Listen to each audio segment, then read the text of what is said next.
குஜராத்தில் இருந்து மாநிலங்களவைக்கு 3 இடங்களை நிரப்புவதற்கான வாக்குப்பதிவு காலை 9 மணிக்கு தொடங்கியது. 3 இடங்களுக்கான தேர்தலில் பாஜக சார்பில் அக்கட்சியின் தேசிய தலைவர் அமித்ஷா, மத்திய அமைச்சர் ஸ்மிருதி இரானி, பல்வந்த் சிங் ராஜ்புத் ஆகியோரும், காங்கிரஸ் சார்பில் சோனியா காந்தியின் அரசியல் ஆலோசகர் அகமது பட்டேலும் போட்டியிடுகின்றனர்.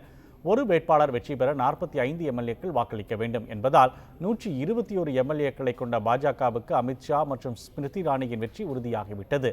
இதனிடையே காங்கிரஸ் கட்சியிலிருந்து 6 எம்எல்ஏக்கள் அடுத்தடுத்து விலகியதால் மீதமுள்ளவர்களை தக்கவைக்க முடிவு செய்த காங்கிரஸ் கட்சி 44 எம்எல்ஏக்களை பெங்களூருவில் தங்க வைத்து 10 நாட்களுக்கு பிறகு நேற்று குஜராத்துக்கு அழைத்து வரப்பட்ட காங்கிரஸ் கட்சி எம்எல்ஏக்கள் ஆனந்த் மாவட்டத்தில் உள்ள நெய்ஜானந்த் சொகுசு விடுதியில் தங்க வைக்கப்பட்டனர். இன்று காலை 9 மணிக்கு மாநிலங்களவை தேர்தலுக்கான வாக்குப்பதிவு தொடங்கியதை அடுத்து காங்கிரஸ் எம்எல்ஏக்கள் அனைவரும் குஜராத் சட்டப்பேரவை வளாகத்துக்கு சொகுசு பேருந்து மூலம் அழைத்து வரப்பட்டு வாக்களிக்க அனுமதிக்கப்பட்டனர். அனைத்து எம்எல்ஏக்களும் வாக்களித்ததை அடுத்து வாக்குப்பதிவு நிறைவடைந்ததாக அறிவிக்கப்பட்டது. அமித்ஷா மற்றும் ஸ்மிருதி இரானியின் வெற்றி உறுதியான நிலையில் 3வது இடத்துக்கான போட்டியில் யார் வெல்வார் என்ற எதிர்பார்ப்பு நீடிக்கிறது.